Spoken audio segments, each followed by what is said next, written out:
not many. We are not alone out here. Listen to my story. Right. What? Great Scott! No need to panic.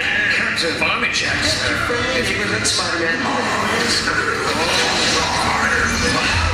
We get it.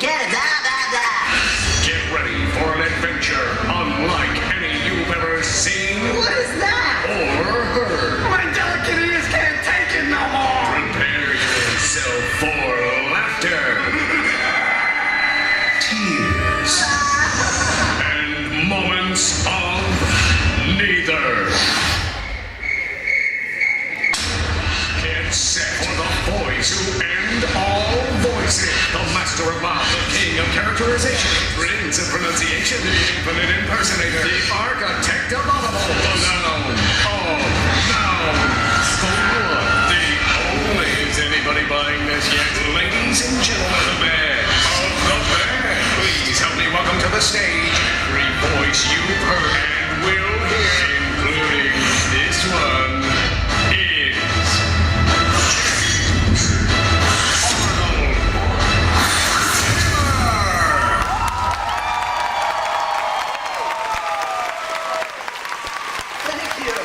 Thank you, boy. I love that announcement. He's so great. I'm kidding. Are we having a good time? Are we ready for the final show in Star Wars Weekends 2011? I am so touched that you're here with me. My name is James Arnold Taylor, and of course most of you probably know me as the voice of Obi-Wan Kenobi in Star Wars The Clone Wars, yes, but you know, I've got to tell you, my career as a voice actor began a long time ago in a studio far, far away, before the Force brought Obi-Wan and I together. But, you know, the question is, what is a voice actor? Well, basically someone who spends their time in a little padded room talking to themselves. And in my career, I've done an awful lot of that, but I love to perform.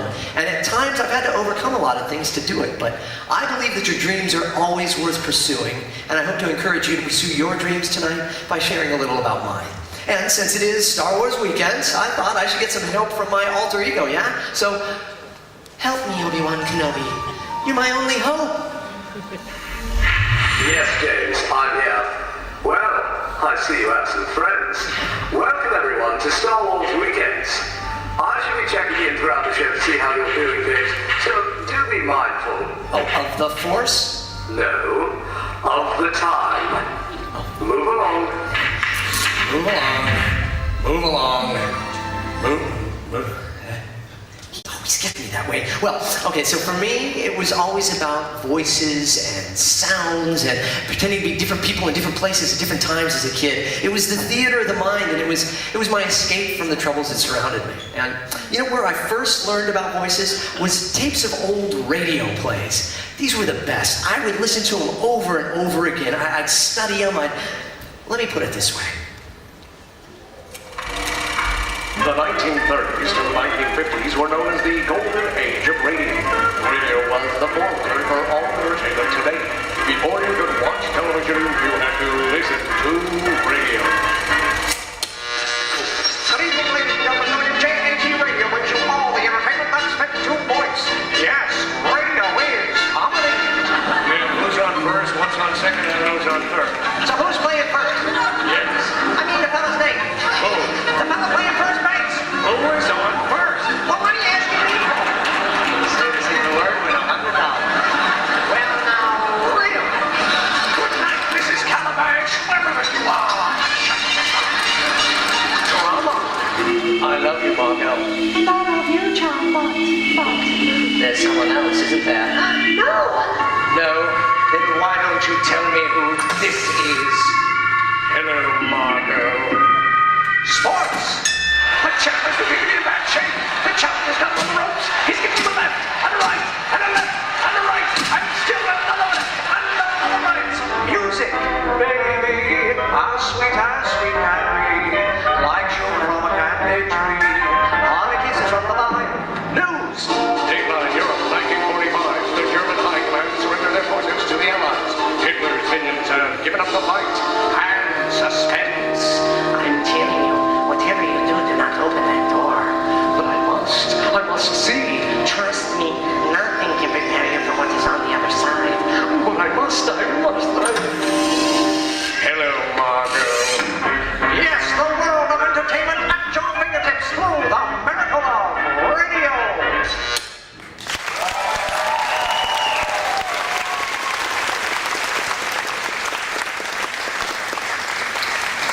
They were so exciting to me. And the other thing that was exciting to me was animation. I would watch and study those as well. We called them cartoons back in those days. And for me as a kid in grade school, I loved nothing more than sitting at my desk during class and doing recreations of my favorite cartoons for my classmates. See, because this was before the internet and YouTube and DVDs and DVRs. VCRs were brand new back then and they cost like $1 million. So basically, I was TiVo.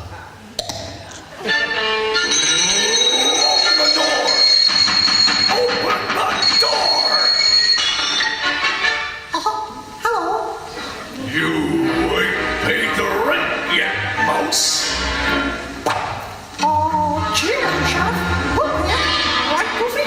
All right, Mickey. Right, Donald? Donald? Uh-oh. Yeah, see, I never actually talked like Donald, but I could sneeze like him.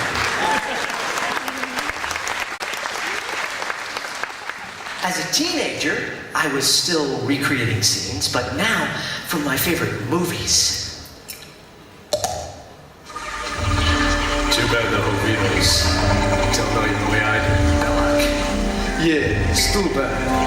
You could warn them if only it spoke of Beatles.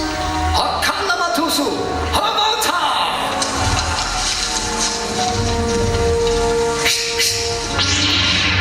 Your powers are regal, man. You can't win now. If you strike me down, I shall become more powerful than you can possibly imagine. Oh, wait a second, Doc. What?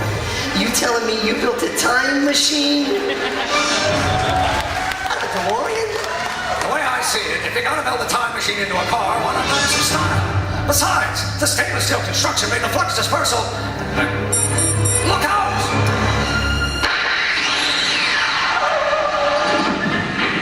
Whoa, this is heavy.